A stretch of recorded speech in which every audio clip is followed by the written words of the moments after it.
But no, we need to manage the stocks. That's why we're here. What a diabolical situation we find ourselves in. And it's a situation made worse by the fact that we have known that this day was coming for decades. My job's to stand here and represent the voice of the commercial fishers, and I can't do that honestly without conveying how angry they are that we are in this position today. I understand that no one likes the "we told you so" speech, but a little bit of that is unavoidable at this stage. I can't give a speech about what comes next without some context for how we got here. Commercial fishers need to know that their fisheries are sustainable.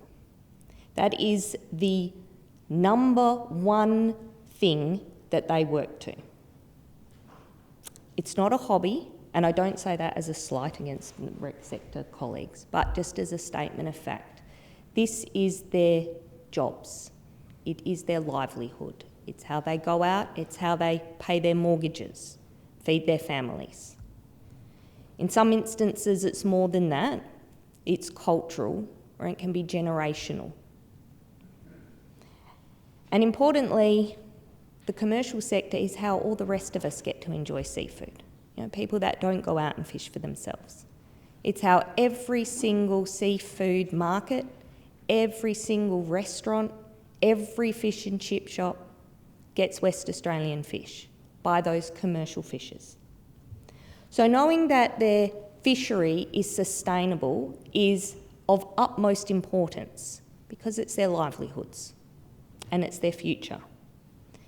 Our fishermen pay their licences, they pay their management fees, and they pay those fees for the fisheries to be managed sustainably. And what have they received for their money? Commercial fishers have raised concern about the management of the demersals for decades. And I was thinking, which example should I pick? But they've raised many, many concerns over many, many years and have largely been ignored. 10 years ago, WAFIC sought Marine Stewardship Council pre-assessment, or MSC pre-assessment, for the West Coast demersals out of a concern that the recovery plan from 2007 was failing. The MSC pre-audit confirmed that the recovery plan from 2007 was failing. The report specifically stated that the success of the rebuild strategy for demersal species will be dependent on maintaining effective limits on recreational catch. From then until now, effective measures haven't occurred, evidently. When we look at this graph here before us, it's really the only one we need to look at. The controls are evidently not working. There's nothing else we can say. Demersal stock recovery needs some strict management and some strict controls if we're going to recover this fishery. It's unavoidable. Unfortunately, in some respects, because the commercial sector is so heavily regulated, fishers must report within 100 grams their catches. As a result of that, the commercial sector has shouldered a great burden to date in terms of catch reductions, effort reductions, and licence buybacks to try to recover these stocks. And it hasn't gone far enough, as we can see. But evidently, you can't manage this fishery by managing the commercial sector alone. And I'm going to give you just one example. As we get to the end of these graphs, to 2024, because the commercial sector reports everything they catch, because the department can see how we're tracking, They came to us at the beginning of this year and said, you guys, you're going to be over your benchmark. And we were. We're going to be over our benchmark. But they knew that because we report our catch. And at the beginning of this year, they came to us asking for the commercial sector to take a cut in effort. And the commercial fishers went mad. Not because they don't think the stock should be fished sustainably, but because, two reasons. One, it was at the point we were over benchmark that we found out. So pulling back from that point is really painful for businesses. That you don't want to be at that point when you're making decisions. That has the biggest impact on families. So one, they were furious because they should have known earlier that they were going to hit benchmark. But secondly, and quite naturally, the next thing they asked is, well, if we're all over benchmark and we have to have our effort cut, what's going to happen to the other sectors? And the answer was nothing, because we don't know what they're catching. They do a survey and it comes out every 3 years, and that data won't be known until now. Now we know it, that's why we're here. It came out in October. So at the beginning of the year, the conversation said, well, we can't do anything because we don't know. So we're just going to put it on you. And at the beginning of this year, the commercial sector copped another 40% cut to effort.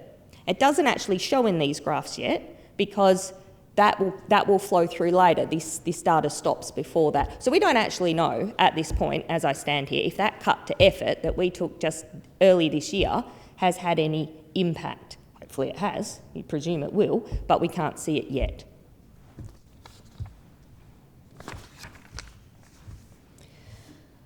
So if I'm talking about our vision for the future, above everything else, we want to know and we need to have a truly sustainable fishery. No fish species should ever be below limit. Target spawning biomass should never be below limit, let alone below limit for years on end, which is what we've seen in some of these presentations. And we have proven collectively, the sectors together, that coming off a really low base, some of these stocks can be recovered, right? So we've seen the better news story in the Gascoyne. And that was a joint effort between commercials and REX and the agency. So we can see that when the right measures are put in place, even from a really low base, recovery is possible. And that's an important message, particularly for today, when we're looking at some of the other areas. As Nathan pointed to, there have been historically politically motivated decisions that have made the whole situation worse.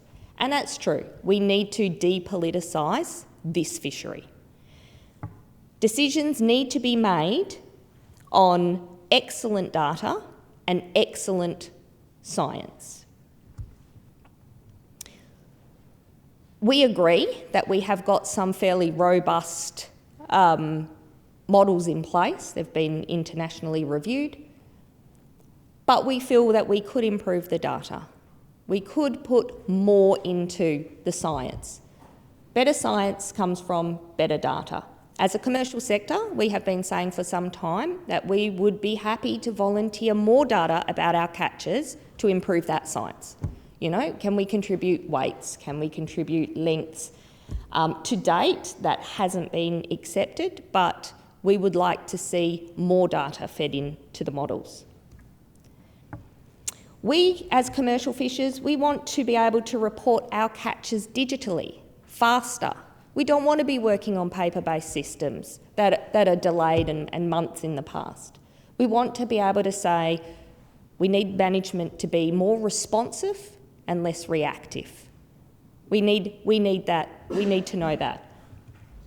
So we want these things for ourselves, but truthfully, we also want them for the recreational sector because we all fish this resource and it needs to be equitable.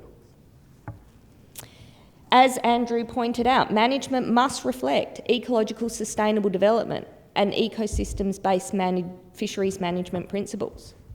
Where the sustainability of any aquatic resource is deemed to be at risk, effective management response must be immediately required so we don't end up back in this position.